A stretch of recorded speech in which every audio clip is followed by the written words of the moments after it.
ನೋಡಿ ಅವತ್ತು ದರ ಮಾಡಿದ್ದು ನಮ್ಮ ಡೈರೆಕ್ಟರ್ ಅವರ ಗಂಡ. ಡೈರೆಕ್ಟರ್ ಯಾರು? ನಮ್ಮ ಡೈರೆಕ್ಟರ್ ಒಬ್ರು ಇದ್ರು, ನೆನೆಸಿದ್ರು. ಅವರ ಗಂಡ ಈ ಕೃತ್ಯ ಎಸಗಿದ್ದು.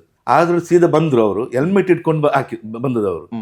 ಇಲ್ಲಿ ಕುಂಪಳದವರು ಬೋಟ್ ರಾಮಣ್ಣ ಅಂತ ಹೇಳಿ ಹೆಲ್ಮೆಟ್ ಹಾಕಿಕೊಂಡು, ಹೆಲ್ಮೆಟ್ ಹಾಕಿ ತೋರಿಸಿ ಈ ದರೋಡೆಯನ್ನು ಮಾಡಿದವರು. ಸಂಜೆ 5 ಗಂಟೆ ನಂತರ ಬೆಳಿಗ್ಗೆ 9 ಗಂಟೆ ಒಳಗೆ ಯಾರಾದ್ರೂ ಹೋಗಿ ಮುಟ್ಟಿದ್ರೆ ಅದು ಅಲ್ರಮ್ ಆಗ್ತದೆ. ಅವರು ರಾತ್ರಿ ಹೊತ್ತು ಮಲಗುವಾಗ ಈ ಜನರೇಟರ್ ಅನ್ನು ಸ್ಟಾರ್ಟ್ ಮಾಡಿ ಒಳಗೆ ಇಟ್ಟು ಮಲಗಿದ್ರು. ಅವರು ಬರುವಾಗ ಈ ಬ್ಯಾಂಕಿಗೆ ಬರೋ ಒಂದು ಗೋಣಿ ಚೀಲವನ್ನು ಇಟ್ಕೊಂಡು ಬಂದಿದ್ದಾರೆ, ಪ್ಲಾಸ್ಟಿಕ್ ಚೀಲ. ಅದು ಆ ಪ್ಲಾಸ್ಟಿಕ್ ಚೀಲದಲ್ಲಿ ಸ್ಟಿಕ್ಕರ್ ಇತ್ತು, ಅದು ಧಾರಾವಿ ಅಂತ ಅದರಲ್ಲಿ ಅಡ್ರೆಸ್ ಇತ್ತು ಆ ಚೀಲದಲ್ಲಿ. ಆಗಸ್ಟ್ 23 2024 ಅಂತ ಡೇಟ್ ಸಹ ಇತ್ತು. ಅದವರಿಗೆ ಒಂದು ನನ್ನ ಲೆಕ್ಕದಲ್ಲಿ ಅದೊಂದು ಮೈನ್ ವಿಷಯ. ಅದು ಆತ್ಮೀಯ ವೀಕ್ಷಕರೇ, ಕೆಲವು ದಿನಗಳ ಹಿಂದೆ ಅಂದರೆ ಜನವರಿ 17 ಶುಕ್ರವಾರದಂದು ಮಧ್ಯಾಹ್ನ ಸುಮಾರು 1 ಗಂಟೆಯಿಂದ 1:20 ಮಧ್ಯೆ ಮಂಗಳೂರಿನ ಹೊರವಲಯದ ತಲಪಾಡಿ ಸಮೀಪದ ಕೆಸಿ ರೋಡ್ ಜಂಕ್ಷನ್ನಲ್ಲಿರುವಂತಹ ಕೋಟೆಕಾರು ವ್ಯವಸಾಯ ಸೇವಾ ಸಹಕಾರಿ ಸಂಘದ ಶಾಖಾ ಕಚೇರಿಯಲ್ಲಿ ಭಾರಿ ದೊಡ್ಡ ಮಟ್ಟದ ದರೋಡೆ ನಡೆದಿತ್ತು. ರಾಜ್ಯದಲ್ಲೇ ಅತ್ಯಂತ ಹೆಚ್ಚು ಮೌಲ್ಯದ ದರೋಡೆ ಪ್ರಕರಣ ಇದಾಗಿತ್ತು. ಸುಮಾರು 15 ಕೋಟಿ ರು ಮೌಲ್ಯದ ಚಿನ್ನಾಭರಣಗಳನ್ನು ಮತ್ತು 11 ಲಕ್ಷ ರೂಪಾಯಿ ನಗದನ್ನು ದೋಚಿ ವ್ಯವಸ್ಥಿತ ರೀತಿಯಲ್ಲಿ ಪರಾರಿಯಾಗಿದ್ದರು. ಈ ಪ್ರಕರಣವನ್ನು ಸವಾಲಾಗಿ ಸ್ವೀಕರಿಸಿದಂತಹ ಮಂಗಳೂರು ನಗರ ಪೊಲೀಸ್ ಆಯುಕ್ತಾಲಯ ವ್ಯಾಪ್ತಿಯ ಪೊಲೀಸ್ ಅಧಿಕಾರಿಗಳು ಕೇವಲ 3 ದಿನಗಳಲ್ಲಿ 3 ಮಂದಿ ಆರೋಪಿಗಳನ್ನು ತಮಿಳುನಾಡಿನ ತಿರುನೆಲ್ವೇಲಿಯಲ್ಲಿ ಪತ್ತೆ ಹಚ್ಚಿ ಬಂಧಿಸುವಲ್ಲಿ ಯಶಸ್ವಿಯಾಗಿದ್ದಾರೆ. ಚಿನ್ನಾಭರಣಗಳನ್ನು ವಶಪಡಿಸಿಕೊಂಡಿದ್ದಾರೆ ಎನ್ನುವಂಥ ಮಾಹಿತಿಗಳಿವೆ. ಒಟ್ಟಾರೆಯಾಗಿ ಈ ಪ್ರಕರಣ ರಾಜ್ಯದಾದ್ಯಂತ ಸುದ್ದಿ ಮಾಡಿತ್ತು. ಯಾಕಂತ ಹೇಳಿದರೆ, ಈ ಪ್ರಕರಣ ನಡೆಯುವ 1 ದಿನದ ಮೊದಲು ರಾಜ್ಯದ ತುತ್ತ ತುದಿಯ ಬೀದರ್ನಲ್ಲಿ ATMಗೆ ಹಣ ತುಂಬಿಸಲು ಹೋಗುತ್ತಿದ್ದ ಸ್ಟೇಟ್ ಬ್ಯಾಂಕ್ ಆಫ್ ಇಂಡಿಯಾದ ವಾಹನವನ್ನು ತಡೆದು ಅದರ ಕಸ್ಟೋಡಿಯನ್ನನ್ನು ಗುಂಡಿಟ್ಟು ಕೊಂದು ಮತ್ತೊಬ್ಬನನ್ನು ಗಂಭೀರವಾಗಿ ಗಾಯಗೊಳಿಸಿ ಸುಮಾರು 93 ಲಕ್ಷ ರೂಗಳಿದ್ದ ಡಬ್ಬಿಯನ್ನು ದರೋಡೆಕೋರರು ಬೈಕಿನಲ್ಲಿ ಹೊತ್ತುಕೊಂಡು ಹೋಗಿ ಹೈದರಾಬಾದಿಗೆ ಪರಾರಿಯಾಗಿದ್ದರು. ಇವತ್ತಿಗೂ ಆ ಪ್ರಕರಣವನ್ನು ಭೇದಿಸಲು ಬೀದರ್ ಪೊಲೀಸರಿಗೆ ಸಾಧ್ಯವಾಗಲಿಲ್ಲ. ಯಾಕಂತ ಹೇಳಿದರೆ, ಇಂತಹ ದರೋಡೆ ಕೃತ್ಯಗಳನ್ನು ನಡೆಸುವಂತಹ ತಂಡವು ದೇಶಾದ್ಯಂತ ಹರಡಿಕೊಂಡಿದೆ. ಒಂದೊಂದು ಕಡೆಗಳಿಂದ ಬಂದು ಇನ್ನೊಂದು ಕಡೆಯಲ್ಲಿ ದರೋಡೆ ಮಾಡಿ ಮತ್ತೊಂದು ಕಡೆಗೆ ಹೋಗುವಂಥ ಈ ತಂಡ ವೃತ್ತಿನಿರತ ತಂಡಗಳು. ಇದೀಗ ಕೋಟೆಕಾರು ವ್ಯವಸಾಯ ಸೇವಾ ಸಹಕಾರಿ ಸಂಘದ ಕೆಸಿ ರೋಡ್ ಶಾಖೆಯಲ್ಲಿ ದರೋಡೆ ಮಾಡಿದ ತಂಡ ಮುಂಬಯಿಯ ಧಾರಾವಿ ಗ್ಯಾಂಗ್ ಎನ್ನುವ ಹೆಸರಿನಿಂದ ಕ್ರೈಮ್ ಜಗತ್ತಿನಲ್ಲಿ ಗುರುತಿಸಿಕೊಂಡದ್ದು. ಘಟನಾದ ಸ್ಥಳದಲ್ಲಿ ಸಿಕ್ಕಿದಂತಹ ಒಂದು ಖಾಲಿ ಚೀಲ ಸಹ ಧಾರಾವಿ ಗ್ಯಾಂಗಿನ ಸುಳಿವನ್ನು ನೀಡಿದ್ದಾರೆ. ಸುರತ್ಕಲ್ ಇನ್ಸ್ಪೆಕ್ಟರ್ ಮಹೇಶ್ ಪ್ರಸಾದ್ ಅವರ ಠಾಣೆಯಲ್ಲಿ ಇದ್ದಂತಹ CCTVಗಳು ಆ ದರೋಡೆಗೆ ಬಳಸಲಾಗಿದ್ದ ಫಿಯಟ್ ಲಿನಿಯಾ ಕಾರಿನ ಅಸಲಿ ನಂಬರನ್ನು ಗುರುತಿಸಿತ್ತು. ಅದರ ಜಾಡು ಹಿಡಿದು ಪೊಲೀಸರು ತಿರುನೆಲ್ವೇಲಿಯಲ್ಲಿ ಆರೋಪಿಗಳನ್ನು ಬಂಧಿಸಿದ್ದಾರೆ.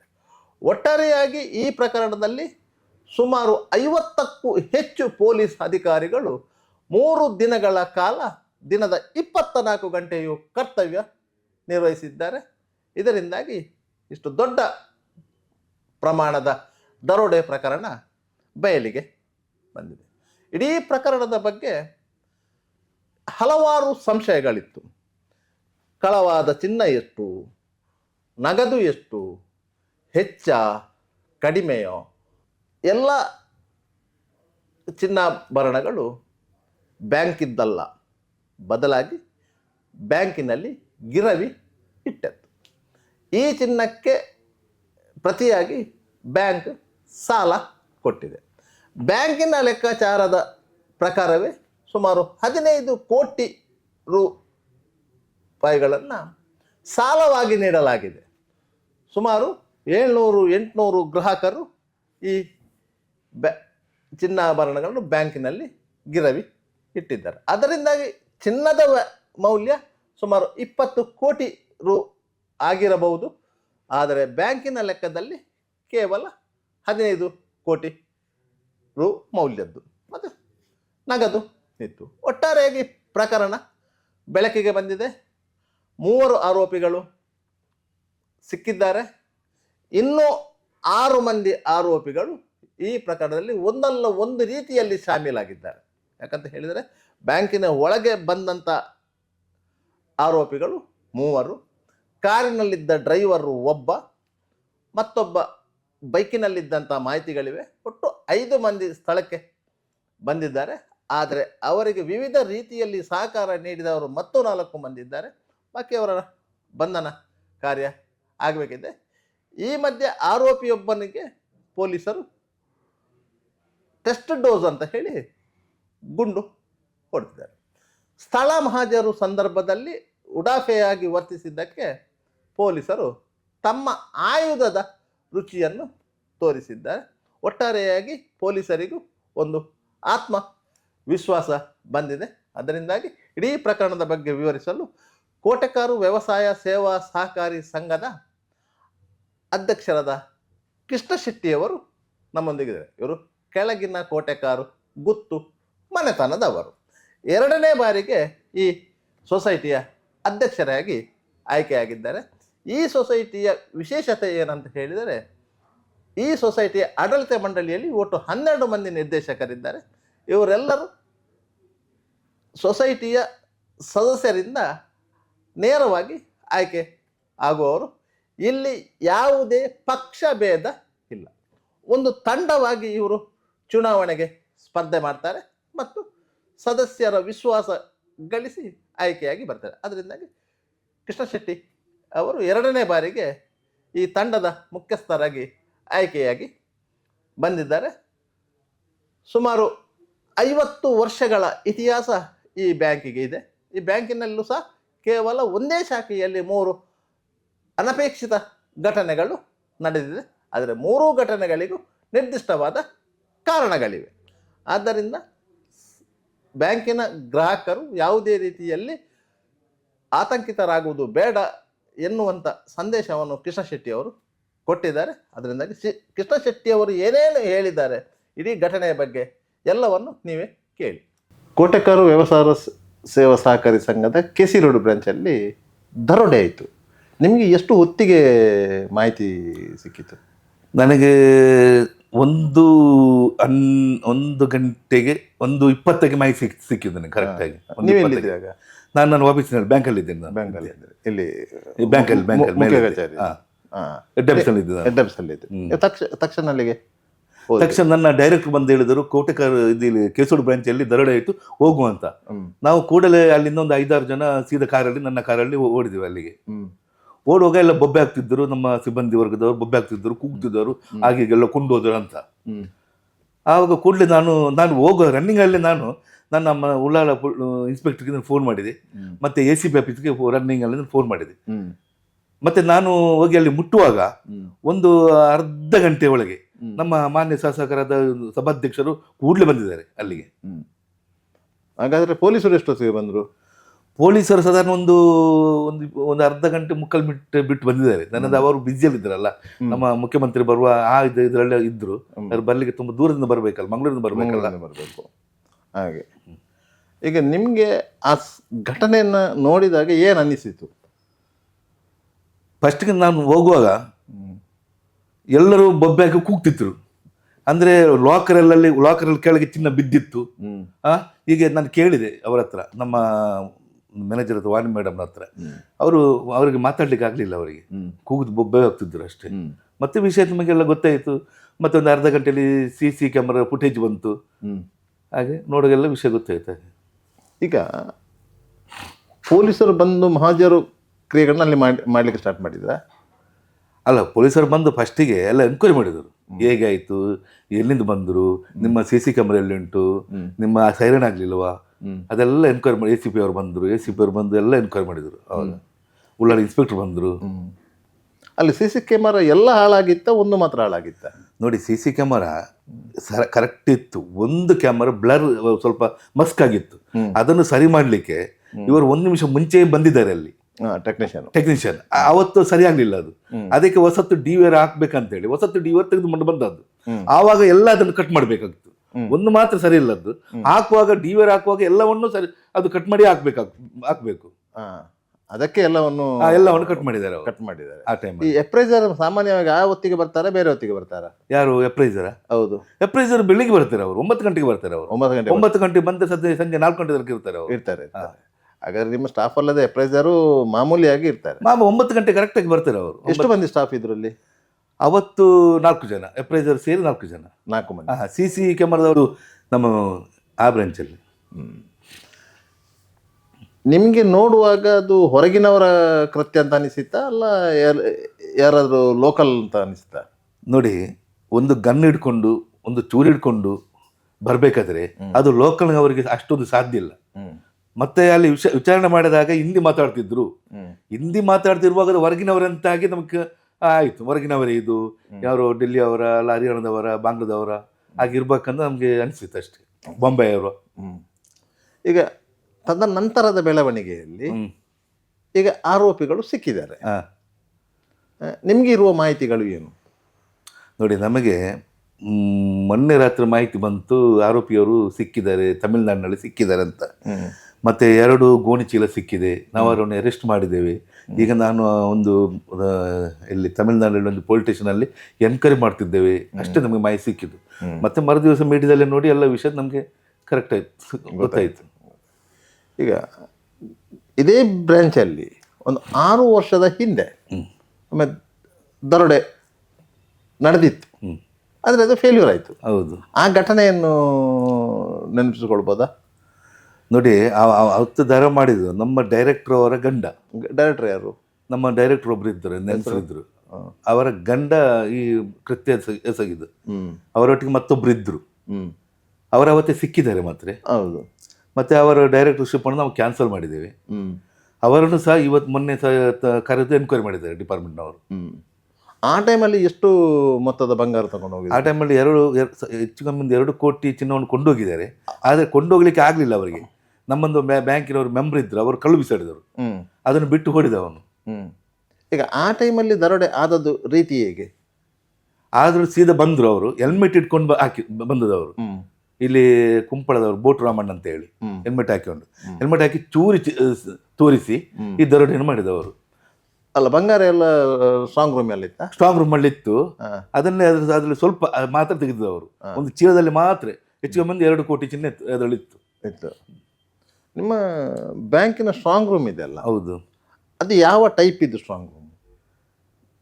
ಅಂದರೆ ಸ್ಟ್ರಾಂಗ್ ರೂಮ್ ಅಂದರೆ ನಮ್ಮದು ಗೋದ್ರೇಜ್ ಇದು ಕಂಪನಿ ಅವರದು, ಫುಲ್ ಸ್ಟ್ರಾಂಗ್ ಉಂಟು ಅದು. ಅದು ಯಾರಿಗೆ ಏನು ಮಾಡ್ಲಿಕ್ಕೆ ಸಾಧ್ಯ ಇಲ್ಲ, ಅಷ್ಟು ಸ್ಟ್ರಾಂಗ್. ಓಪನ್ ಇದ್ದರೆ ಮಾತ್ರ ಮಾಡಬಹುದು, ಬೀಗ ಹಾಕಿದರೆ ಅಷ್ಟು ಮಾಡ್ಲಿಕ್ಕೆ ಸಾಧ್ಯವೇ ಇಲ್ಲ. ಅದು ಇಲ್ಲ. ಕೀ ಎಷ್ಟು? 1 ಕೀ 2 ಕೀ? 2 ಕೀ. 2 ಅಂದರೆ 4 ಸಲ ತಿರುಗಿಸ್ಬೇಕು, ಅದನ್ನು 4 ಸರಿ ತಿರುಗಿಸ್ಬೇಕು.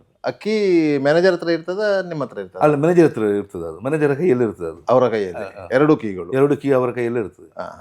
ಅದನ್ನು ತೆಗೆಯುವುದು ಒಂದು ಅಪ್ರೈಸರ್ ಬರುವಾಗ, ಇಲ್ಲದ್ರೆ ನಿಮ್ಗೆ ಅನುಕೂಲ ಇದೆ? ಅಲ್ಲ, ಮ್ಯಾನೇಜರೇ ತೆಗೆಯುವುದು ಅದನ್ನು. ಮ್ಯಾನೇಜರೇ ಅದನ್ನು ಓಪನ್ ಮಾಡೋದು ಕ್ಲೋಸ್ ಮಾಡೋದು ಮ್ಯಾನೇಜರೇ. ಅದು ಕ್ಲೋಸ್ ಇರ್ತದ ಓಪನ್ ಇರ್ತದ ಅಂತ? ಬೆಳಿಗ್ಗೆ ಬಂದು ಓಪನ್ ಮಾಡ್ತಾರೆ. ಡೋರ್ ಕ್ಲೋಸ್ ಇರ್ತದ? ಡೋರ್ ಕ್ಲೋಸ್ ಇರ್ತದೆ, ಅದು ಕ್ಲೋಸ್ ಇರ್ತದೆ. ಕೀ ಓಪನ್ ಇದ್ರು ಡೋರ್ ಕ್ಲೋಸೇ ಇರ್ತದೆ. ಅದು ಡೋರ್ ಕ್ಲೋಸ್ ಅದೇನು ಹೊರಗೆ ಕಾಣೋದಿಲ್ಲ? ಹೊರಗೆ ಕಾಣೋದಿಲ್ಲ ಅದು ಅಷ್ಟೇ. ಅದರಿಂದಾಗಿ ಅದಕ್ಕೆ ಸಂಪೂರ್ಣ ಸುರಕ್ಷೆ ಇದೆ. ಇದೆ ಸಂಪೂರ್ಣ. ಅದರಲ್ಲಿ ಏನು 5 ಗಂಟೆ ನಂತರ ಯಾರಾದರೂ ಅದನ್ನು ಮುಟ್ಟಿದ್ದಾರೆ ಅಲ್ರಾಮ್ ಆಗ್ತದೆ. ಸಂಜೆ 5 ಗಂಟೆ ನಂತರ ಬೆಳಿಗ್ಗೆ 9 ಗಂಟೆ ಒಳಗೆ ಯಾರಾದರೂ ಹೋಗಿ ಮುಟ್ಟಿದ್ರೆ ಅದು ಅಲ್ರಾಮ್ ಆಗ್ತದೆ. ಅಲಾರ್ಮ್ ಸಿಸ್ಟಮು ಅಲ್ಲ, ಕರೆಕ್ಟ್ ಉಂಟು, ಕರೆಕ್ಟ್ ಇದೆ. ನಿಮ್ಮಲ್ಲಿ ಸೆಕ್ಯೂರಿಟಿ ಗಾರ್ಡ್ ಯಾಕೆ ಇರಲಿಲ್ಲ? ನೋಡಿ, ಸೆಕ್ಯೂರಿಟಿ ಗಾರ್ಡ್ ಸಂಜೆ 5 ಗಂಟೆ ನಂತರ ಬ್ಯಾಂಕ್ ಬಂದ ನಂತರ ಬೆಳಿಗ್ಗೆ 9 ಗಂಟೆ ತನಕ 7 ಗಂಟೆ ತನಕ ಸೆಕ್ಯೂರಿಟಿ ಇರ್ತಾರೆ. ರಾತ್ರಿ ಇರ್ತಾರೆ. ಆರ್ಮಡ ನಾನ್ ಆರ್ಮಡ ಅಂತ ಅಂದ್ರೆ ಗನ್ ಇದ್ದವರ, ಗನ್ ಇಲ್ಲದೆ ಇದ್ದವರ? ಗನ್ ಇಲ್ಲ. ಗನ್ ಇಲ್ಲ, ಅದು ಖಾಸಗಿ ಸಂಸ್ಥೆಯ. ಎಷ್ಟು ಮಂದಿ? ಒಬ್ಬರು ಇರ್ತಾರೆ. ಒಮ್ಮೆ 3 ಮಂದಿ ಗಾರ್ಡ್ಗಳಲ್ಲಿ ಡೆತ್ ಆದ್ರಲ್ಲ? ಹೌದು. ಅದೇ ಬ್ರಾಂಚಲ್ಲ? ಅದೇ ಬ್ರಾಂಚಲ್ಲಿ. ಏನಾಯ್ತು? ಸ್ವಲ್ಪ ದೂರ ಇತ್ತು ಬ್ರಾಂಚ್, ಶಿಫ್ಟ್ ಮಾಡಿದೆವು. ಅದೇನದು? ಅದು ಈ ಅವರು ಏನ್ ಮಾಡಿದಾರೆ ಅಂದ್ರೆ ಈ ನಮ್ಮ 3 ಜನ ಗಾರ್ಡ್ ಈ ಅವತ್ತು ದರೋಡೆ ಆಯ್ತಲ್ಲ, ಹಾ ಅದಕ್ಕೋಸ್ಕರ ನಾವು ಎಷ್ಟು 3 ಜನ ಹಾಕಿದೀವಿ ಅಲ್ಲಿ. ಹಾ ಅವರು ರಾತ್ರಿ ಹೊತ್ತು ಮಲಗುವಾಗ ಈ ಜನರೇಟರ್ ಅನ್ನು ಸ್ಟಾರ್ಟ್ ಮಾಡಿ ಒಳಗೆ ಇಟ್ಟು ಮಲಗಿದ್ರು ಅವರು. ಓ ಜನರೇಟರ್ನೇ ಎಲ್ಲ ಡೋರ್ ಎಲ್ಲ ಬಂದ್ ಮಾಡಿ ಮಲಗಿದ್ರು. ಹಾ ಆದ್ರೆ ಆಕ್ಸಿಜನ್ ಇದರಲ್ಲಿ ಅದು ಪಾಯ್ಸನ್ ಆಯ್ತು, ಹಾ ಹಾಗೆ ಡೆತ್ ಆದವರು. ಹಾ ಅದರ ಕಾರ್ಬನ್ ಡೈಆಕ್ಸೈಡ್. ಬಿಲ್ಡಿಂಗಿನ ಗಾರ್ಡ್ಗಳ ಬ್ಯಾಂಕಿನ ಗಾರ್ಡ್ ಅವರು ಬಿಲ್ಡಿಂಗ್ ಇದ್ದ ಬ್ಯಾಂಕ್ ಇದ್ದ ಅವರೆಲ್ಲ ಬ್ಯಾಂಕಿನ ಗಾರ್ಡನ್ ಬ್ಯಾಂಕ್ಗಳ 3 ಮಂದಿ ಸರ್. 3 ಮಂದಿ ಬ್ಯಾಂಕಿನವರು, ಬಿಲ್ಡಿಂಗ್ ನಲ್ಲ ಬಿಲ್ಡಿಂಗ್ ಇದಲ್ಲ. ಅಲ್ಲಲ್ಲ. ಅವರು ಆ ರೀತಿಯಾಗಿ ಮಲಗಿದ್ದರಿಂದ ಅದೇ ಅದೇ ಇದಾದದ್ದು ಹಾ. ಹೊರತು ಬೇರೆ ರೀತಿದ್ದಾಗಿದ್ದಲ್ಲ. ಇಲ್ಲ ಬೇರೆ ರೀತಿಯದಲ್ಲ. ಈಗ ಈ ಪ್ರಕರಣದಲ್ಲಿ, ಮೊನ್ನೆ ದರೋಡೆ ಪ್ರಕರಣದಲ್ಲಿ ನಿಮ್ಮ ಲೆಕ್ಕಾಚಾರದಂತೆ, ಬ್ಯಾಂಕಿನ ಲೆಕ್ಕಾಚಾರದಂತೆ ಹಾ. ಒಟ್ಟು ಎಷ್ಟು ಕೋಟಿಯ ಬಂಗಾರವನ್ನು ದರೋಡೆ ಮಾಡಿದ್ದಾರೆ? ನಾವು ಮೊನ್ನೆ ಲೆಕ್ಕ ಮಾಡಿದ್ದೀವಿ ನಾವೆಲ್ಲ, 1.5 ದಿವಸ ಆಯ್ತು ಲೆಕ್ಕ ಮಾಡುವಾಗ. ಕರೆಕ್ಟ್ ಸಿಗುವಾಗ 15 ಕೋಟಿ ಚಿನ್ನ ನಮ್ದು ಹೋಗಿದೆ. ಚಿನ್ನ ಹೋಗಿದೆ. ಸುಮಾರು ಎಷ್ಟು ಕೆಜಿ ಅಂತ ಅಂದಾಜು? 15 ಕೋಟಿಗೆ ಎಷ್ಟು ಬರ್ಬೋದು, ಒಂದು ನಮ್ಮ ಲೆಕ್ಕದಲ್ಲಿ 19 ಕೋಟಿ 19 ಕೆಜಿ ಇರ್ಬೋದು. ಸುಮಾರು ಎಷ್ಟು ಮಂದಿ ಗ್ರಾಹಕರ ಬಂಗಾರಗಳು? ಸಾಧಾರಣ ನೋಡಿ, ಒಂದು 2500 ಜನರದ್ದು ಜನರದ್ದು ಚಿನ್ನ ಇತ್ತು. ಅದರಲ್ಲಿ ಕೆಲವರು 2-3 ಜನರು ಒಂದು ಚಿನ್ನವನ್ನು ಇಡುವಾಗ ಬೇರೆ ಬೇರೆ ಟೈಪ್ ಅಲ್ಲಿ 3 ಜನ 4 ಜನ ಅದರಲ್ಲಿ ಮೆಂಬರ್ಶಿಪ್ ಇತ್ತು. ಅದರಲ್ಲಿ ಒಂದು ಚಿನ್ನಕ್ಕೆ 3 ಜನ ಮೆಂಬರ್ಶಿಪ್. ಸಾಧಾರಣ 1500-1600 ಜನ ಇರ್ಬೋದು ಇರ್ಬೋದು. ಒಂದು 700 ಜನರದ್ದು ಚಿನ್ನ ಬಾಕಿ ಆಗಿದೆ. ಒಂದು 8 ಕೆಜಿ ಚಿನ್ನ ಬಾಕಿ ಆಗಿದೆ, ಬಿಟ್ಟು ಹೋಗಿದ್ದಾರೆ ಅವರು. ಈಗ ಕ್ಯಾಶ್ 11,70,000 ಕೊಂಡೋಗಿದ್ದಾರೆ. It is correct. 11,00,000. ಯಾಕಂತ ಹೇಳಿದ್ರೆ ನೀವು ಚಿನ್ನಕ್ಕೆ 100% ಲೋನ್ ಕೊಡುವುದಿಲ್ಲ. ನೀವು ಕೊಡುವುದು ಮ್ಯಾಕ್ಸಿಮಮ್ 80% ಕೊಡ್ತೇವೆ, 90% ಕೊಡ್ತೇವೆ. ವಿಶ್ವಾಸದ ಮೇಲೆ ಸ್ವಲ್ಪ 90% ಸಹ ಕೊಡ್ತೇವೆ ನಾವು, ವಿಶ್ವಾಸದ ಮೇಲೆ. ಈಗ ಬ್ಯಾಂಕಿನಲ್ಲಿ ಇಟ್ಟ ಚಿನ್ನಕ್ಕೆ ನೀವು ಎಗೇನ್ಸ್ಟ್ ಆಗಿ ಕೊಟ್ಟ ಲೋನ್ ಎಷ್ಟು ಕ್ಯಾಶ್? ಅಂದರೆ ಈಗ ಬ್ಯಾಂಕಲ್ಲಿ ಇಷ್ಟು 15 ಕೋಟಿದು ಚಿನ್ನ ಇಟ್ಟಿದ್ದಾರೆ, ಅದಕ್ಕೆ ಕೊಟ್ಟ ಲೋನ್ ಎಷ್ಟು ಅಂದಾಜು? ಅದೇ 15 ಕೋಟಿ ನಾವು ಹೊರಗೆ ಕೊಟ್ಟಿದ್ದೇವೆ. 15 ಕೋಟಿ ಲೋನೇ ಕೊಟ್ಟಿದ್ದೇವೆ ನಾವು. ಅವರ ಚಿನ್ನವನ್ನು ಇಟ್ಟು 15 ಕೋಟಿ ಕೊಟ್ಟಿದ್ದೇವೆ ನಾವು. ಹಾಗಾದ್ರೆ ಚಿನ್ನದ ವ್ಯಾಲ್ಯೂ 15 ಕೋಟಿಗಿಂತ ಜಾಸ್ತಿ ಇರ್ಬೋದು. ಚಿನ್ನದ ವ್ಯಾಲ್ಯೂ ಜಾಸ್ತಿ ಇರ್ಬೋದು. ಅದು ನಮ್ದು ನಾವು ಕೊಟ್ಟ ಚಿನ್ನದ ಇದು ಮೌಲ್ಯ ಸದ 15 ಕೋಟಿ 15 ಕೋಟಿ ಸಾಲ ಕೊಟ್ಟಿದ್ದೇವೆ ನಾವು, ಹೋಗಿದೆ. ಹಾಗಾದ್ರೆ 15 ಕೋಟಿ ಮೌಲ್ಯ ಅದರಲ್ಲಿ ಜಾಸ್ತಿ ಬರ್ಬೋದು. ಯಾಕಂದ್ರೆ ಒಂದು 2 ವರ್ಷದ ಹಿಂದೆ ಇದೆ. ಸರಿ, ಆಗ ಪವನಿಗೆ ರೇಟು ಈಗ ಜಾಸ್ತಿ ಇದೆ. ಈಗ ಒಟ್ಟಾರೆಯಾಗಿ ಚಿನ್ನ ಸಿಕ್ಕಿದೆ ಅನ್ನುವ ಮಾಹಿತಿಗಳು ಇದೆಯಾ ಇಲ್ವಾ? ಚಿನ್ನ ಈಗ ಮೊನ್ನೆ ಅಲ್ಲಿ ತಮಿಳುನಾಡಿನಲ್ಲಿ 2 ಗೋಣಿ ಸಿಕ್ಕಿದಂತ ಮಾಹಿತಿ ಇದೆ. ಅದರಲ್ಲಿ ಎಷ್ಟು ಚಿನ್ನ ಉಂಟಂತ ಮಾಹಿತಿ ಇಲ್ಲ, ಅಷ್ಟು ಮಾಹಿತಿ ಇಲ್ಲ. ಈಗ ಇಲ್ಲಿಂದ ತಗೊಂಡು ಹೋದದ್ದು 1 ಗೋಣಿ ಅಂತ ನೋಡ್ಲಿಕ್ಕೆ ಸಿಗ್ತಾ ಇದೆ. ಒಂದೇ ಗೋಣಿಯಲ್ಲಿ ಅವರು ತುಂಬಿಸಿಕೊಂಡು ಹೋದದ್ದು. ಈ 2ನೇ ಗೋಣಿ ಎಲ್ಲಿಂದ ಬಂತು? ಅಂದ್ರೆ ಡಿಪಾರ್ಟ್ಮೆಂಟ್ನವರು ಹೇಳುವ ಪ್ರಕಾರ ಅವರಿಗೆ 1 ಗೋಣಿಯನ್ನು ಕೊಂಡೋಗ್ಲಿಕ್ಕೆ ಕಷ್ಟ ಅಂತಂದು ಹೇಳಿ ಮಿಡ್ಲಲ್ಲಿ ಅದನ್ನು ಡಿವೈಡ್ ಮಾಡಿದಾರೆ ಅಂತ, 2 ಗೋಣಿಯಾಗಿ ಮಾಡಿದಾರೆ ಅಂತ ವಿಷಯ.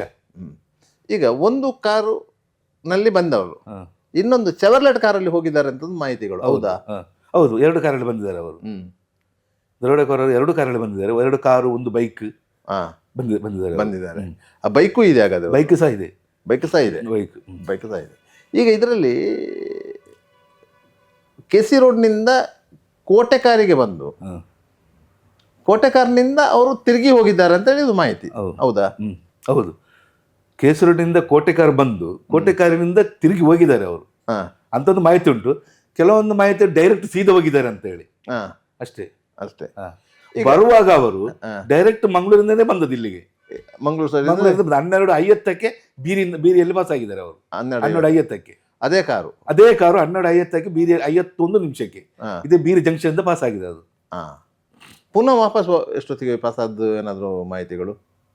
ಮತ್ತೆ ಅಲ್ಲಿ 1:10 ದರೋಡೆಯಾಗಿ ಹೊರಗೆ ಬಂದಿದ್ದಾರೆ. 1:10 ಹೊರಗೆ ಬಂದಿದ್ದಾರೆ ಅವರು ಅಷ್ಟೇ. 1 ಕಾರು ಕೇರಳಕ್ಕೆ ಹೋಯಿತು, 1 ಕಾರು ಈಗ ಮಂಗಳೂರಿಗೆ ಹೋಯಿತು.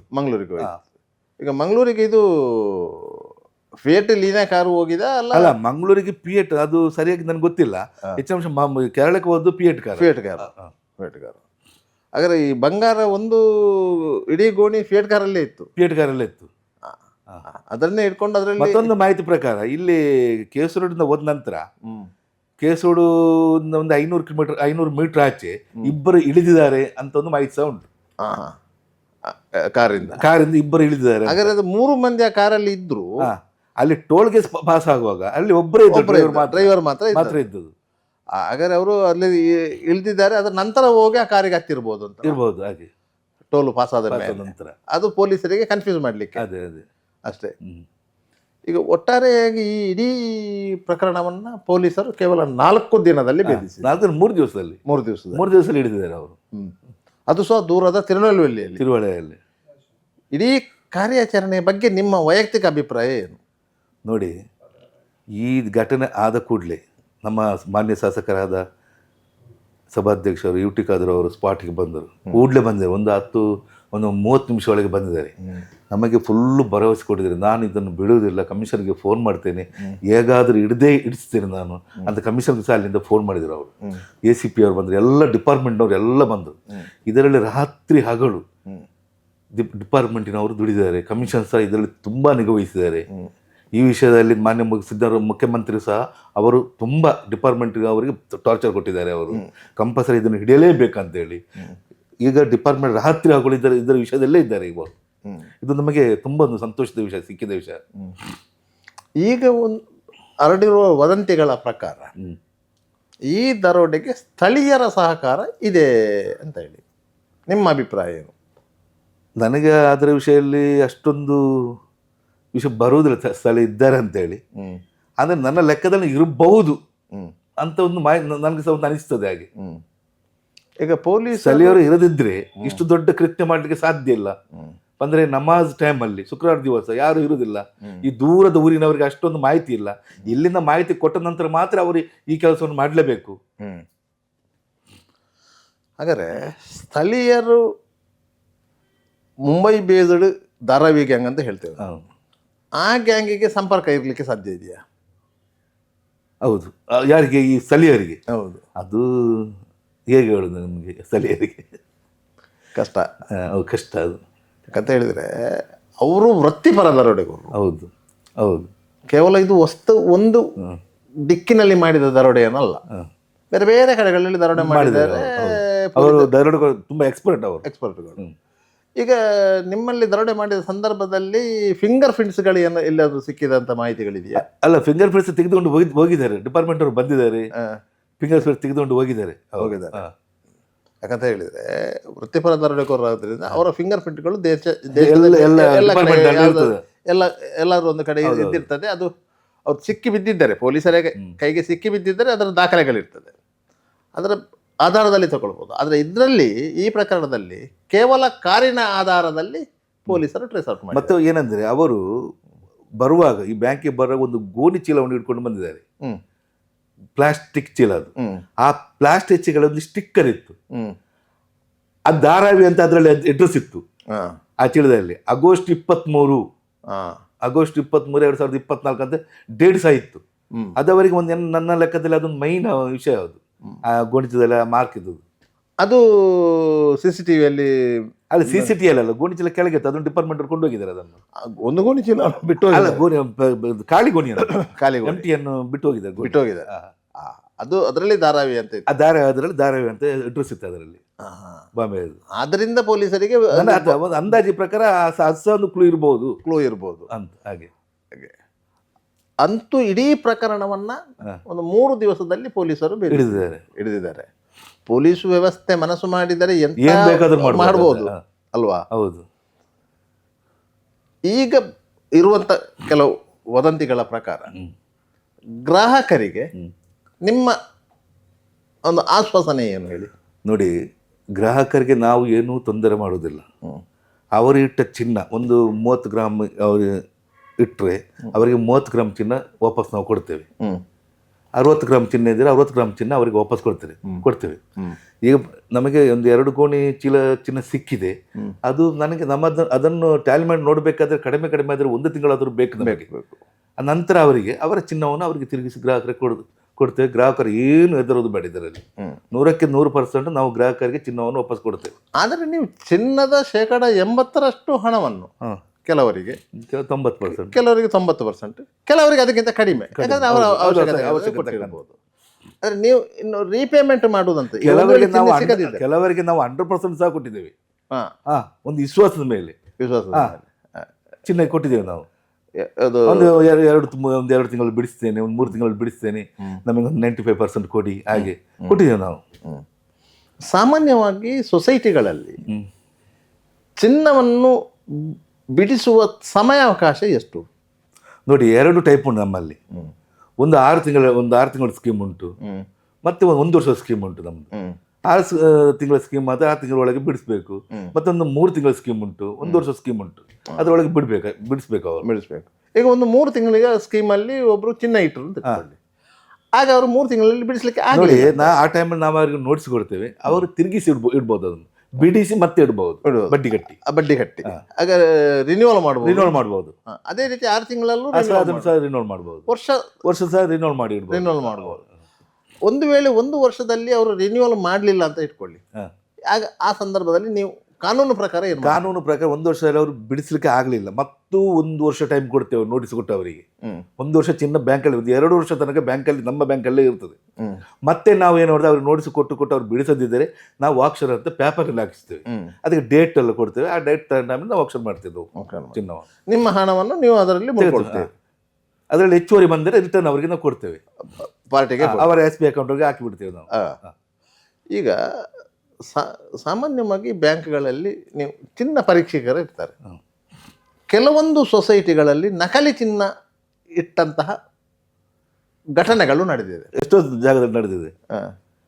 ಅದರ ಬಗ್ಗೆ ನಿಮ್ಮ ಮುಂಜಾಗ್ರತೆ ಏನಿದೆ? ನೋಡಿ, ನಕಲಿ ಚಿನ್ನ ಬಂದರೆ ಅದು ಸರಪರೇ ಜವಾಬ್ದಾರಿ.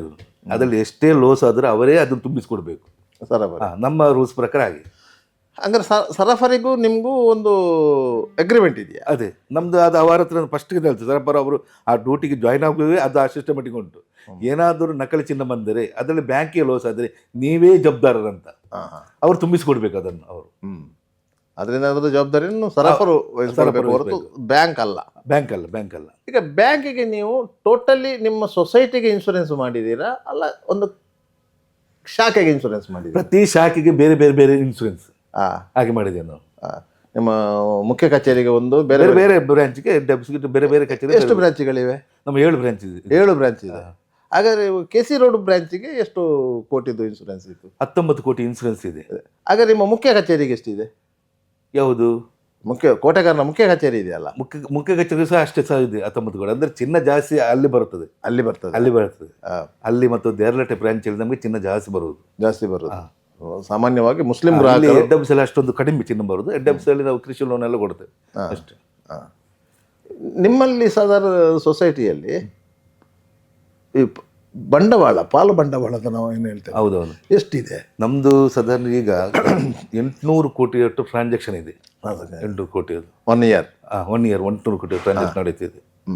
ಹಾಗಾದ್ರೆ ಸಾಧಾರಣ ದಿವಸಕ್ಕೆ 2 ಕೋಟಿಯಷ್ಟು ವ್ಯವಹಾರ ಬರ್ತದೆ. ನಮ್ದು ಟ್ರಾನ್ಸಾಕ್ಷನ್ ಉಂಟು, ನಮ್ಮ ಟ್ರಾನ್ಸಾಕ್ಷನ್ ಇದೆ. ನಿಮ್ಮಲ್ಲಿ ಒಟ್ಟಿಗೆ ಡೈರೆಕ್ಟರ್ಗಳಿಷ್ಟು? 12 ಜನ. ಎಲ್ಲರೂ ಚುನಾಯಿತ ಪ್ರತಿನಿಧಿಗಳು? ಎಲ್ಲ ಚುನಾಯಿತ ಪ್ರತಿನಿಧಿಗಳು. ಎಲ್ಲ ಸದಸ್ಯರಿಗೂ ಮತದಾನದ ಹಕ್ಕು ಇದೆ? ಎಲ್ಲ ಸದಸ್ಯರಿಗೆ ಮತದಾನ ಹಾಗೆ ಬರುವುದಿಲ್ಲ ಅದು. ಅಂದರೆ ನಮ್ಮದು ಮಹಾಸಭೆ ಉಂಟು, ಆ ಮಹಾಸಭೆ 2 ಮಹಾಸಭೆಗೆ ಅವರು ಅಟೆಂಡ್ ಆಗಿರಬೇಕು. ಮತ್ತು 1 ವರ್ಷದಲ್ಲಿ 5,000 ರೂಪಾಯಿದು ಟ್ರಾನ್ಸಾಕ್ಷನ್ ಮಾಡಿರಿಸಬೇಕು. ಆ ಥರ ಇದ್ದವರಿಗೆ ಮಾತ್ರ ಮತದಾನದ ಹಕ್ಕಿರೋದು. 5,000 ರೂಪಾಯಿ ಅಂದರೆ ಅದು ಒಂದು ಇಟ್ಟಿರ್ಬೋದು, ತೆಗೆದಿರ್ಬೋದು, ಚಿನ್ನ ಇಟ್ಟಿರ್ಬೋದು, SB ಹಾಕಿರ್ಬೋದು, ಏನಾದರೂ 5,000 ರೂಪಾಯಿದು ಟ್ರಾನ್ಸಾಕ್ಷನ್ ಮಾಡಿರ್ಬೇಕು ಅವರು, ಒಬ್ಬ ಸದಸ್ಯ. ಒಟ್ಟಿಗೆ ಸದಸ್ಯರು ಎಷ್ಟಿದ್ದಾರೆ? 8,000 ಜನ, 9,000 ಜನ ಸದಸ್ಯರಿದ್ದಾರೆ. ಅದರಲ್ಲಿ ನೀವು 12 ಮಂದಿ ಸದಸ್ಯರು ಆಯ್ಕೆ ಆಗ್ತೀರಿ. ನಿಮ್ಮಲ್ಲಿ ಸೊಸೈಟಿಯಲ್ಲಿ ಪಕ್ಷವಾರು ಬಲ ಏನಾದರೂ ಇದೆಯಾ?